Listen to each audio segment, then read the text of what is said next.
He was also the unnamed pharaoh of the biblical Exodus. He was Ramses the Great. Is this the pharaoh who went head-to-head with the God of Israel? Is this the only face from the Bible that we may ever see?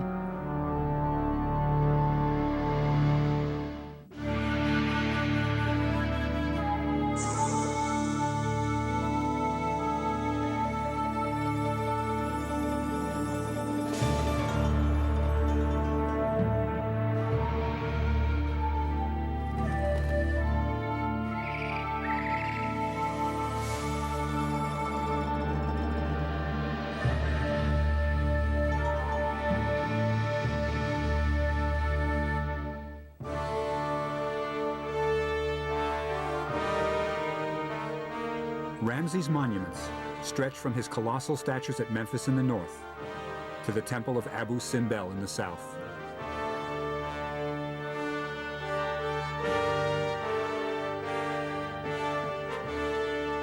In between, the Nile Valley is dotted with temples, palaces, and statues built by the pharaoh the world would know as Ramses the Great.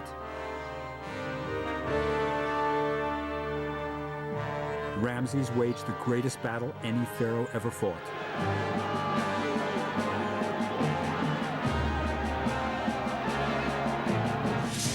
Outnumbered, in hostile territory, he fought his way out when those around him were ready to run. Ramses knew how to fight.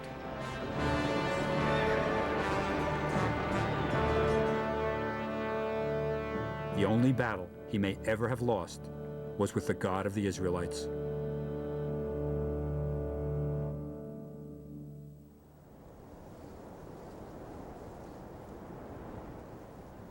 If you want to understand Ramses, you have to go to Abydos, the most sacred place in all of Egypt. For thousands of years, pilgrims brought offerings here to gain favor with Osiris, the god of the dead. Today, all that remains of the offerings is the Hill of Pots, jars, now broken, carried by the pilgrims.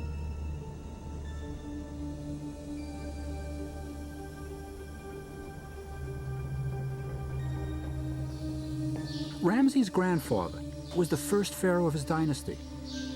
They were a military family, new to the royalty business. So when Ramses' father, Seti, wanted to show that they were part of the establishment, he built a temple on the sacred ground at Abydos. He assembled the finest craftsmen in the land to give the people this dazzling display that once again, Egypt was great. Seti wasn't just building a temple. He was making a political statement. You can expect great things from my reign.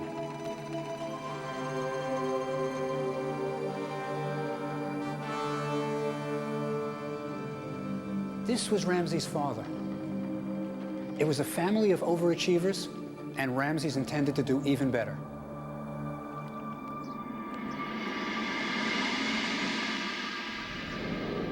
And he did.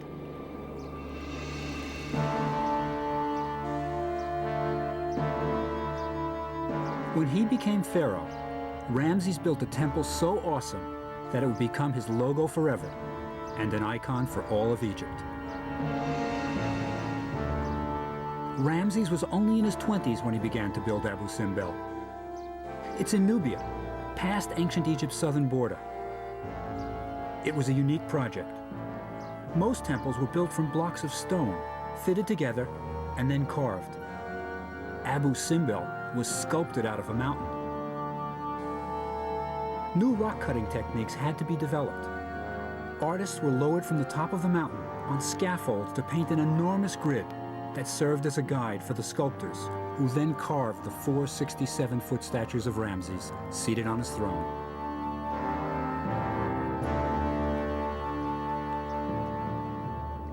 But why build such an incredible monument in such a remote place? There was never a large Egyptian population there that could worship at the temple. It was pure propaganda. Ramses wanted everyone to be afraid of him. Nubia was Egypt's source of gold, and the temple was an awesome reminder to Nubians of Ramses' power.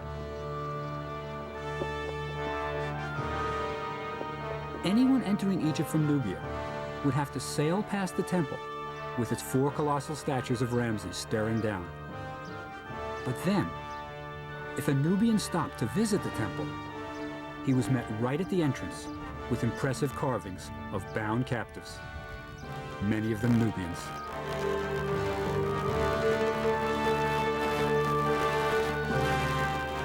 Once inside, the visitor could see Ramses leading the army in battle, the reins of his chariot tied around his waist, shooting arrows at the enemy.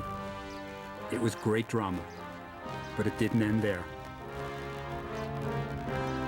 Back in the innermost part of the temple, the Holy of Holies, there are seated statues of the gods Amun-Re, Ptah, and Re-Harakhti. With them, exactly the same size, is Ramses the Great, a god among the gods. Quite an ego, huh? And Ramses didn't stop with just one temple at Abu Simbel. He built a second one for his beloved queen, Nefertari. They were married as teenagers, and he clearly adored her. Above the entrance to her temple, he had an inscription carved, calling her, "She for whom the sun doth shine." Nice, isn't it? In the 1920s, when America wanted to commemorate its great presidents, Ramses at Abu Simbel was the inspiration for Mount Rushmore in the Black Hills of South Dakota. Even with modern tools and engineering techniques, it took 20 years to complete the 4 colossal heads of the presidents. Just about as long as it did to finish Abu Simbel.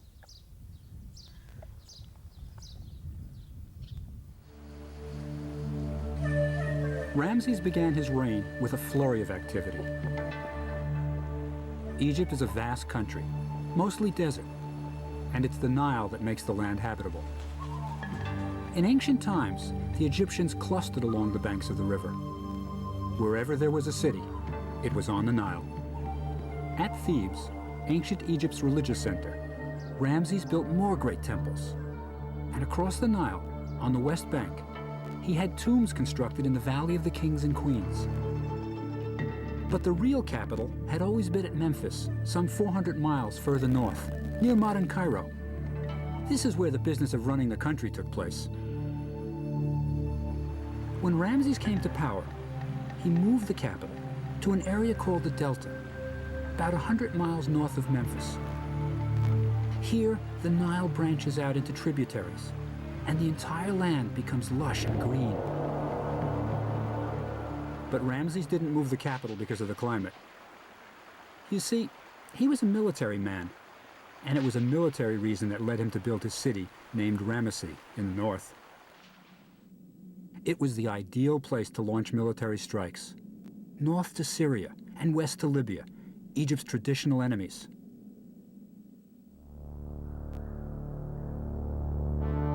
So he built an entire new city and dreamed of the hordes of treasure he could bring back to Egypt.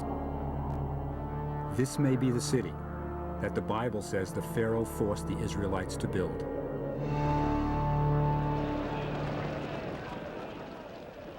By the time he was 25, Ramses was the leader of the largest professional army the ancient world had ever seen. The army was made up of infantry and charioteers. The infantry numbered more than 20,000.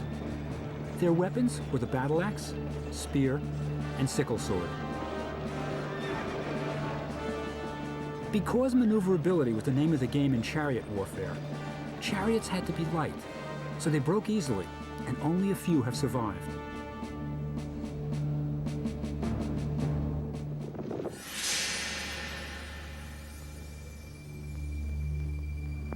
Ramses' reputation as a fearless warrior was established at the Battle of Kadesh.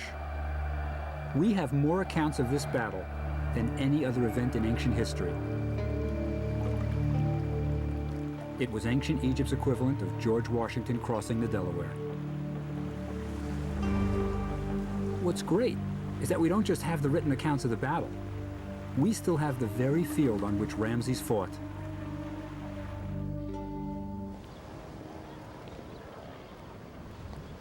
You see, Kadesh was crucial for Ramses' plan to control the Middle East. But the city was controlled by Hittites, warriors from what is now modern Turkey. They were Egypt's #1 enemy, and Ramses intended to take Kadesh from them.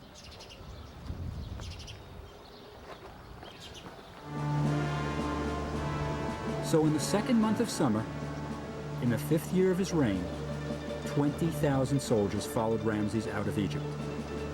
They planned to capture Kadesh and all the territory around it. The soldiers were divided into 4 divisions of 5,000, each division named after a god of Egypt: Amun, Re, Ptah, and Set. As Ramses rode out in his gilded chariot, with the army stretching for miles behind him, he had no doubts about his coming victory. Ramses had never been close to defeat. Soon Kadesh would surely be his. On the next all-new Junkyard Wars, it's a junkyard splatterfest as the teams battle to outrun and outgun each other in paintball tanks. Junkyard Wars Paintball Tank, Wednesday at 9, only on TLC. So, Vanessa, like my new phone? Sleek, huh? Yeah, Ving, it's different. All the latest features and big buttons. Yeah, Ving, but don't you think it's kind of, Did I mention big buttons? He loves his big phone, and you'll love our big Motorola deal. Get this Motorola phone, an FM headset, car power adapter, faceplate, and a cool NFL chair for just $59.96 with activation. That's a $189 value, just in time for football season. Exclusively at Radio Shack. At Pearl Vision, our buy one, get one sale keeps getting better. Now, buy one pair of glasses, get a free pair for you or your child. It's up to you who looks more grown up. Come as you are, leave as you want to be. Nobody cares for us. Ramses the Great was leading the most powerful military force the world had ever seen. They passed swiftly through Gaza, northward into Canaan, up through Galilee. When they entered Syria, they would have seen vast areas of green, with wildflowers unknown in Egypt. And in the distance, snow-capped mountains, probably the only time any of them had ever seen snow.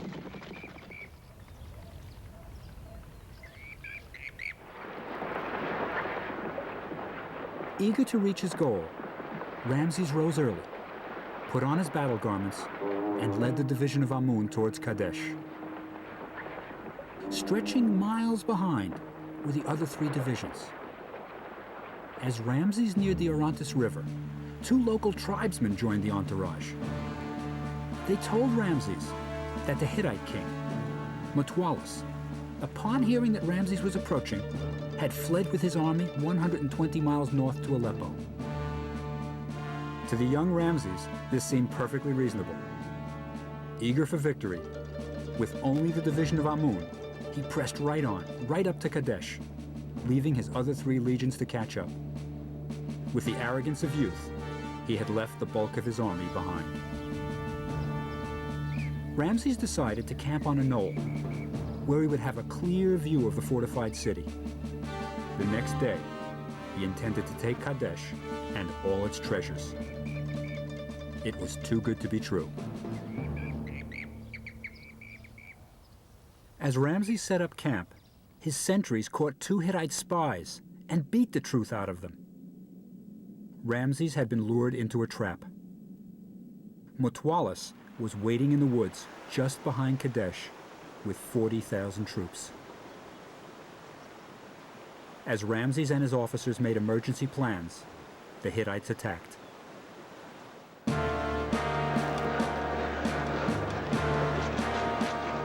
Their charioteers charged out, cutting the lagging division of Re in half, almost totally destroying it.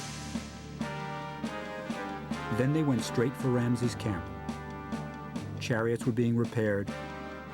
Infantrymen tended to each other's tired feet. Supplies were being distributed. Ramses' pet lion was being fed. They were totally unprepared for what was coming.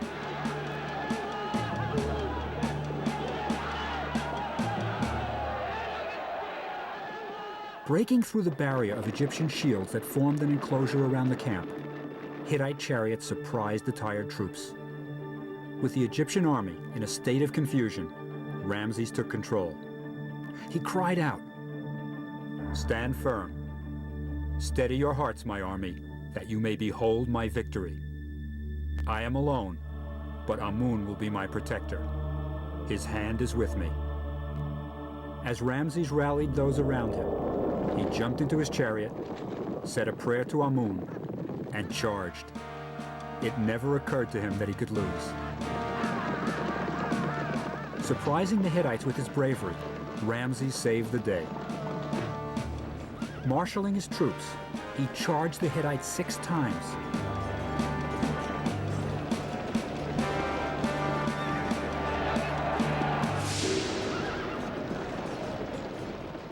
Finally, the Hittite chariots were forced to flee across the river.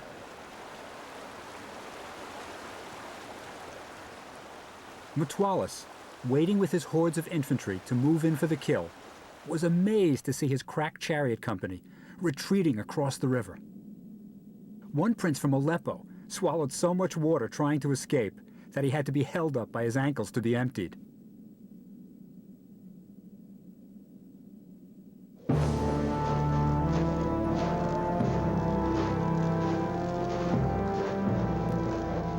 A defeat had turned into a victory. Now the right hands of the dead Hittites were cut off and piled up so Ramses' scribes could easily count the dead. It was only the end of round 1.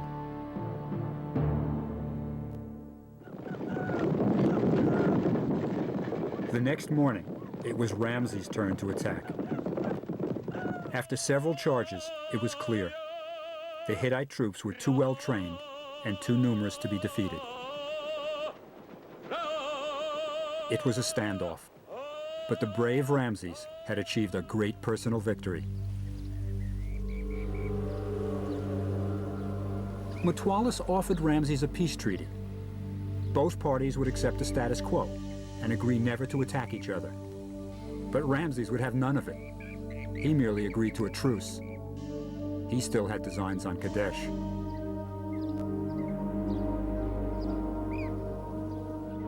So Ramses and his army marched home to his city in the Delta.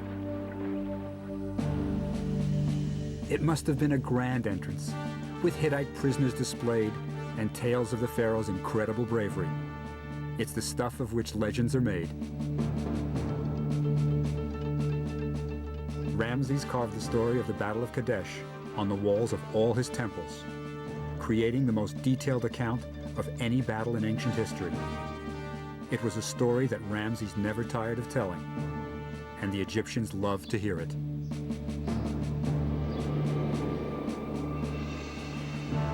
But soon, he would have a totally different kind of battle on his hands. A battle with the God of the Israelites.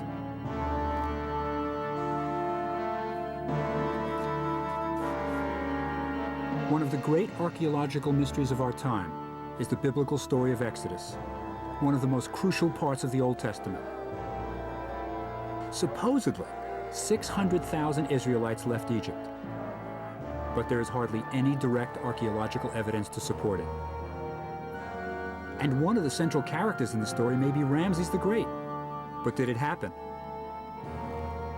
According to the Bible, the Israelites living in the Delta had grown too numerous, and in an attempt to control them, the Pharaoh was forcing the Israelites to build the store cities of Pitum and Ramesses, where the army supplies were stored.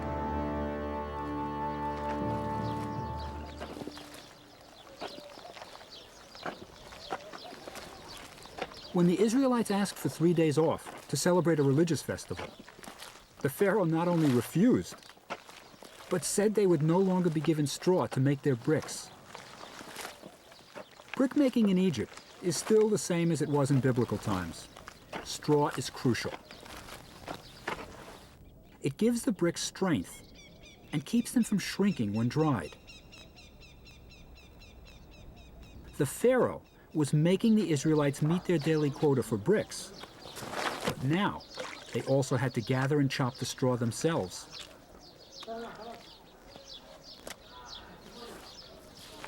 Egyptian cities were built out of mud bricks, millions of them. brickmaking was hard work. An Egyptian papyrus describes the brickmaker. He is dirtier than vines and pigs from treading under his mud. His clothes are stiff with clay. His sides ache, since he must be outside in a treacherous wind. He is simply wretchedness, through and through. Just the kind of task you would give to oppress the Israelites. When Moses, the leader of the Israelites, and his brother Aaron ask the Pharaoh to let their people go, he refuses. To show the power of the Lord, Aaron throws his staff to the ground, and it turns into a snake. The Pharaoh is unimpressed, and his magicians manage exactly the same thing. Apparently, it's the old snake trick that all of them knew.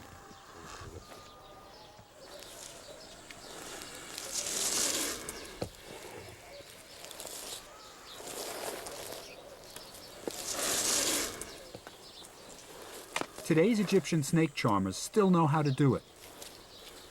They're good showmen, with plenty of razzle-dazzle. But in the end, the trick is still pretty impressive.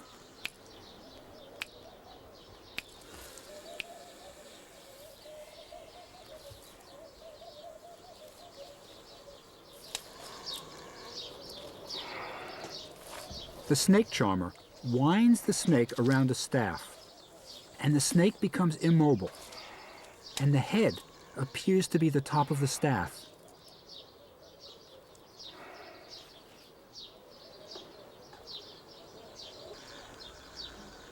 Moses must have shown the Pharaoh something just like this.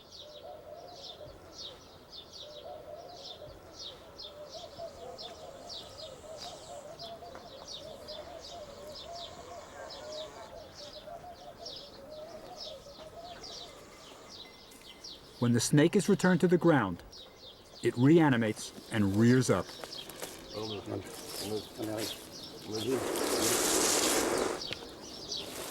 Modern Egyptian snake charmers perform a trick that must be a holdover from pharaonic times.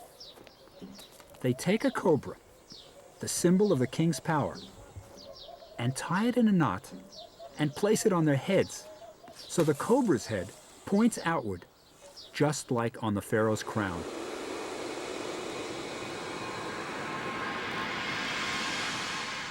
The final confrontation in the Exodus story is between Egypt's living God, the Pharaoh, and the God of the Israelites, who cast 10 plagues upon Egypt. Moses says, I will strike the water that is the Nile with the rod that is my hand, and it shall be turned to blood, and the fish on the Nile shall die, and the Nile shall become foul, and the Egyptians will loathe to drink the water from the Nile. Even when it happened, the Pharaoh was not frightened and refused to let the Israelites go. Remember, the Pharaoh's a god too. Besides, the Nile always turned red during the season of inundation, when the river swelled and brought rich red topsoil.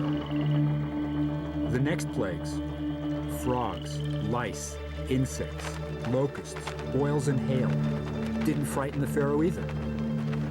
They were too much like natural occurrences, so he still refused to let the Israelites go. Then the Lord said to Moses, Stretch out your hand towards heaven, that there may be darkness over the land of Egypt, a darkness to be felt. Sounds like a sandstorm to me. The Pharaoh had seen a lot of those and wasn't about to let his slaves go because of a natural occurrence. It's the 10th plague, however, that can't be explained as a quirk of nature. Then says the Lord, about midnight I will go forth in the midst of Egypt, and all the firstborn in the land of Egypt shall die. Heartbroken by the death of his firstborn son, the Pharaoh finally relents, and the Exodus begins. But even after all the plagues and the death of his eldest son, the Pharaoh refuses to give up. In one last move to avoid defeat, he quickly musters his chariots and pursues the Israelites. Now the miracle of the parting of the waters occurs, allowing the Israelites to escape.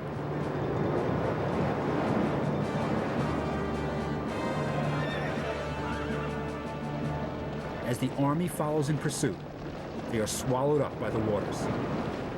The Pharaoh was finally defeated.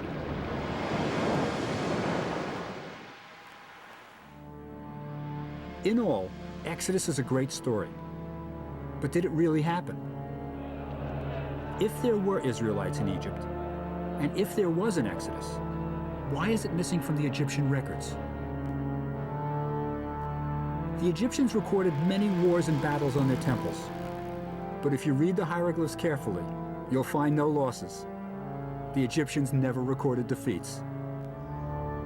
To find records of the Israelites in Egypt, you have to go back to the Bible, to a time before Exodus, to the Joseph story. This is where we'll get our next clue as to whether the Exodus really happened.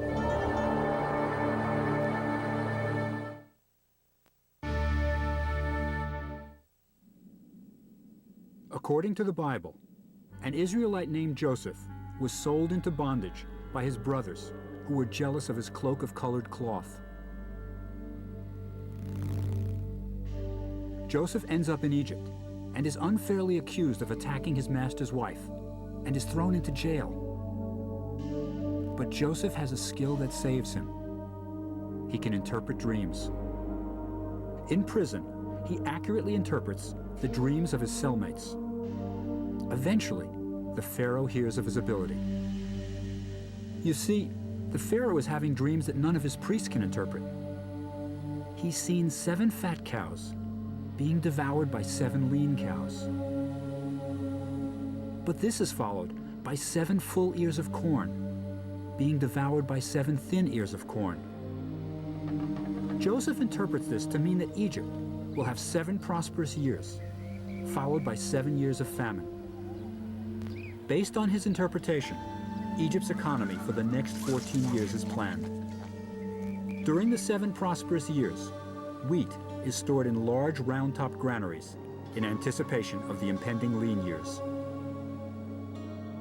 When the famine comes, it hits the entire Middle East, and Egypt alone is saved from starvation. There's even a bit of evidence for the Joseph story on Sahel Island, near Egypt's southern border. The island is covered with rock inscriptions, and there's one that tells about a 7-year famine, just like in the Joseph story. The Joseph story isn't the Exodus, but it suggests there were Israelites in Egypt. There's one more piece of evidence that something like the Exodus really took place, and it's in the Egyptian Museum in Cairo. It even suggests that our man Ramses is the Pharaoh of the Exodus. The famous Israel Stela is the only place in the Egyptian records where Israel is mentioned. A stela is a large flat stone erected in front of a temple to announce something. It's an Egyptian's equivalent of the bulletin board. This one was set up by Ramses' successor, Merneptah, to brag about his military exploits. He was especially proud of conquering the Libyans and the mysterious sea people who had tried to invade Egypt. But here at the bottom, he talks about his military expedition to Palestine. He lists all the territories he's conquered. Tehenu is desolate. Hatti is finished. Canaan is plundered. Then he says, Israel is laid waste. Its seed is no longer. Look closely at the hieroglyphs. The conquered territories all end in the hieroglyph with 3 bumps. That's mountains. It's the sign for foreign country. But not Israel. It ends with a people hieroglyph, a man and a woman. That's because Israel isn't an established country yet. The Israelites were still a wandering band. Remember the Bible says the Israelites wandered in the wilderness for 40 years before they settled in the Promised Land?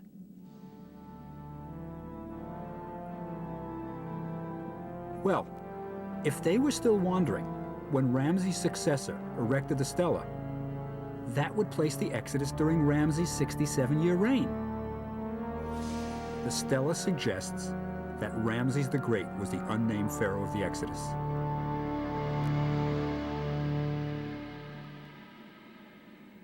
There's one last clue that Ramses was the pharaoh of the Exodus, and it comes from one of his sons. At almost every temple he ever built, Ramses had his sons carved on the walls. He was really proud of them. At Luxor Temple, there's a group of them. The first is Amun-Her-Khepshef. The 13th is Merneptah, who succeeded Ramses and became pharaoh. That means that the first 12 sons died before Ramses died. Remember in the Exodus story, where the king's firstborn dies? Well, when did Amun-Her-Khepshef, Ramses' firstborn son, die? The answer can be found at Abu Simbel. Inside the temple, Ramses also proudly showed his sons. There at the head of the pack is his firstborn, Amun-Her-Khepshef. He was alive and well when this wall was carved.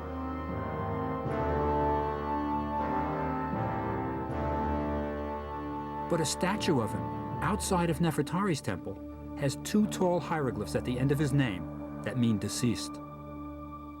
So Ramses' firstborn was already dead when Abu Simbel was completed, just after the Exodus.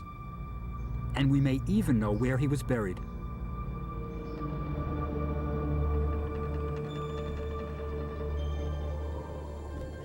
Every tomb in the Valley of the Kings is numbered, and one of the most talked about tombs is KV5, Kings Valley 5.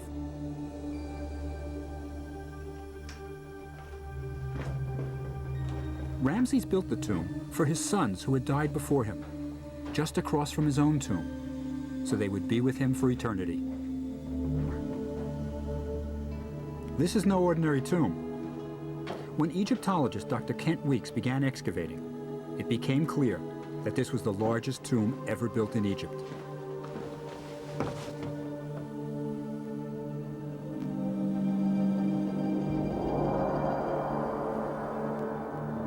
It seems to continue on and on, with hundreds of small chambers.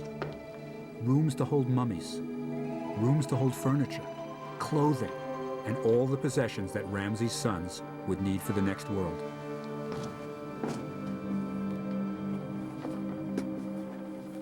When the investigators began clearing the tomb, they found mummy bandages and bones and jars that once held the internal organs that were mummified.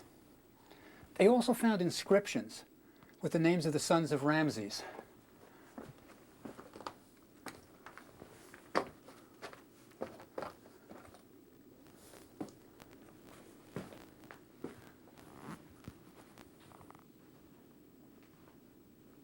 What's really interesting is that modern scholarship now places the death of Ramses' eldest son at just about the time of the Exodus. Isn't it amazing that this tomb is probably the burial place of the Pharaoh's firstborn son? The son whose death ultimately led to the Israelites leaving Egypt for the Promised Land?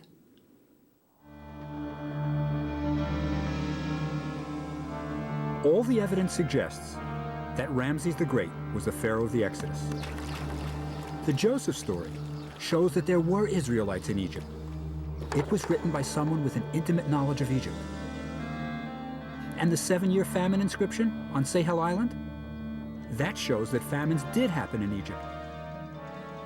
Then, in the Exodus story itself, we are told that the Israelites built the store cities of Pithom and Ramesses in the Delta. And the Delta really is littered with the remains of Ramses' cities.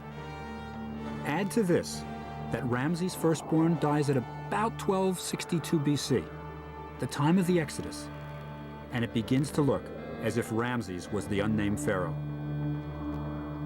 The Exodus didn't happen exactly as written in the Bible, but it seems as if something happened, and Ramses was right in the middle of it.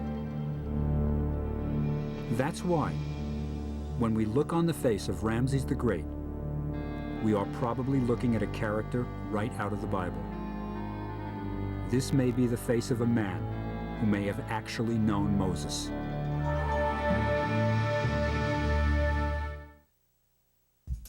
Wherever your decorating ideas come from, This... If Ramses was the pharaoh of the Exodus, this would explain a radical change in his behavior. The evidence of this midlife crisis is written on a temple wall for all to see. And this is it. It's the first peace treaty in the history of the world. And it's between Ramses and the Hittite king. It has everything you'd expect in a modern treaty. Non-aggression pact, end to hostilities.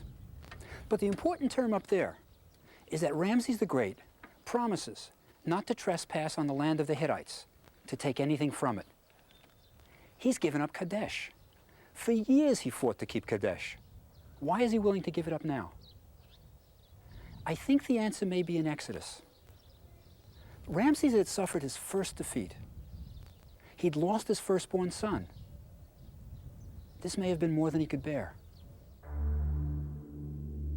The Exodus and the death of his firstborn and other sons were not the only tragedies Ramses had to bear.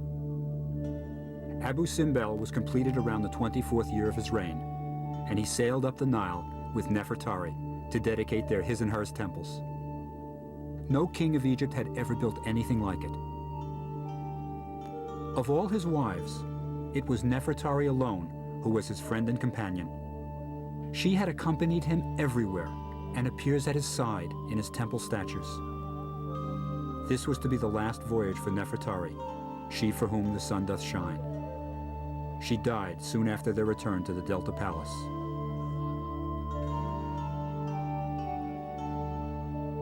The Valley of the Queens was called the Place of Beauty, and there, Ramses built the most beautiful tomb in all of Egypt for Nefertari. His beloved queen is slender and elegant, ready to enter the next world. There she would take her rightful place with the gods.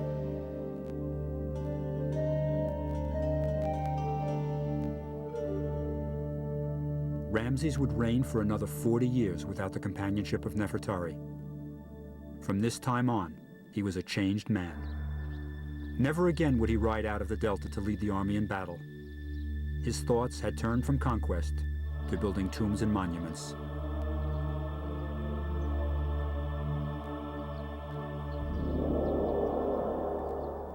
With such a large family, hardly a year passed when Ramses didn't bury a son, a daughter, or a wife.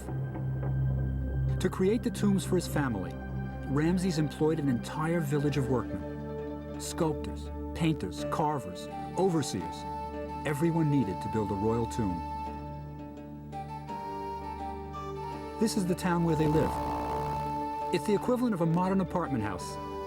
70 families lived here, right next to one another. Everybody knew everyone else's business. As a matter of fact, we know more about what went on in this village than we do about any other ancient city in Egypt. We still have the notes they wrote to each other on broken bits of pottery they used as scrap paper. This is Main Street. It's practically the only street. This was the house of Kaha. He was a big shot. He was overseer of the workmen. Come on in. This is the parlor. And over here, we've got his kitchen. And this is where the lady of the house ground the grain. Come on. Because he was so important, he had 2 sitting rooms. And back here, a real luxury, a column for holding up the roof. He had 3 bedrooms, and he needed every one of them. He had 8 kids. He was an important man. He was in charge of one of the gangs that worked on Ramses' tomb. There were 2 gangs that worked simultaneously, a left-hand gang and a right-hand gang. And our man Kaha, he was in charge of making sure that they worked efficiently. Everybody in this village had a specific job. Kaha's neighbor over here was a painter and a draftsman. Over here was Kawi. His title was guardian of the royal tomb. He was in the security business. They all worked for Ramses. And they bartered their skills. I'll carve your coffin if you'll paint my tomb. That kind of thing.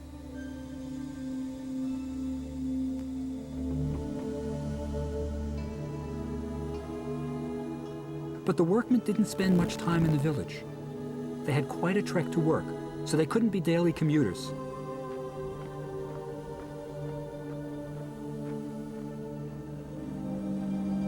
you can still walk the path they took to work. Imagine them, walking in small groups of 3 or 4, carrying their tools, talking. It was a beautiful walk, and as they reached the top, they could see the whole of the Nile Valley below them. Beneath them, they could see Ramses' mortuary temple being built. I wonder if there was a competition between the two groups. Our tomb is better than your temple. Just over the ridge here is the Valley of the Kings. This is where Ramses hoped he would rest for eternity.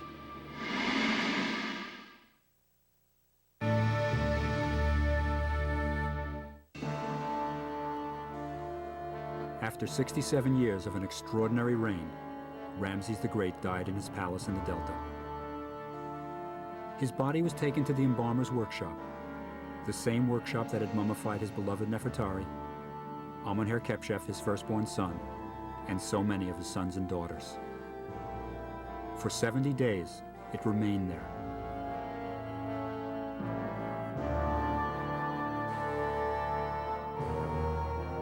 Then the body was placed on a royal barge to make the long journey south to the Valley of the Kings. For 3 weeks, the ship bearing Ramses' body sailed upstream. The people of Egypt lined the shores to pay their last respects to the pharaoh who had ruled so well for nearly 3/4 of a century. Work on Ramses' tomb had begun 67 years ago. Now it was ready to receive Ramses' mummy. As in the tombs of the pharaohs before him, the stone sarcophagus was slowly lowered down a corridor, past the sacred texts on the walls that would speed the pharaoh on his way to the next world. The Book of the Gates, with all the passwords to overcome any obstacles.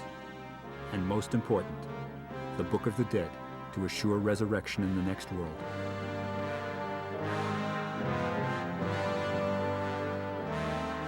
The corridor descended deep into the ground. Rooms had been carved, sculpted, smoothed, and then painted, so the king could show the gods how he should be treated, like one of them.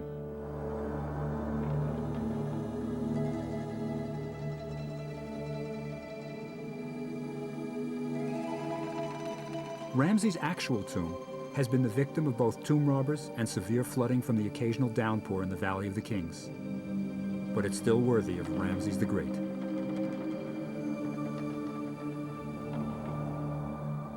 The burial chamber is the largest in the Valley of the Kings and probably contained the greatest treasure ever assembled.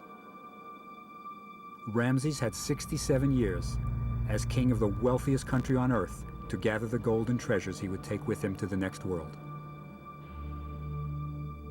This room undoubtedly held treasures far more spectacular than those of a young pharaoh like Tutankhamun.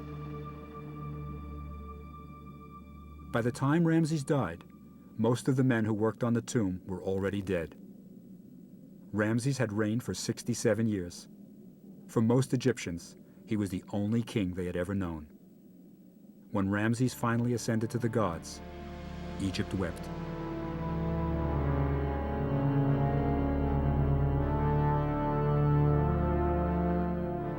But the mummy of Ramses did not remain in his tomb forever.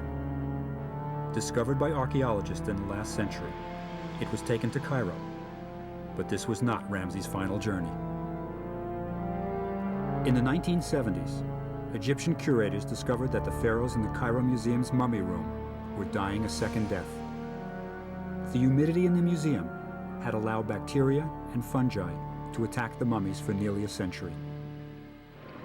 The mummy of Ramses the Great was sent to Paris to be studied and treated by a team of scientists. When Ramses arrived at the French airport, he received a full military reception, as befitted a visiting head of state.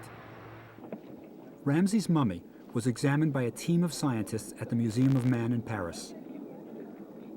The X-ray of Ramses' skull shows teeth that are badly worn, decayed. There's a hole in the jaw caused by dental infection. An abscess around his teeth was serious enough to cause death by infection, a condition that Egyptian physicians had no way of treating.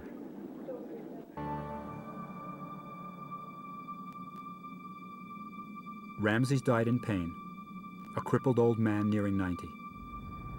But the ancient Egyptians believed that in the next world, you would be restored and young again. I like to think of Ramses, somewhere in the west, riding out from the Delta Palace in his chariot, the army stretching for miles behind, setting off for new conquests. And when he returns, his beloved Nefertari is waiting to meet him with a couple of dozen of his kids. And as they gather round him, Ramses tells them of his victories and adventures. There were 11 kings of Egypt named Ramses, but there was only one, Ramses the Great.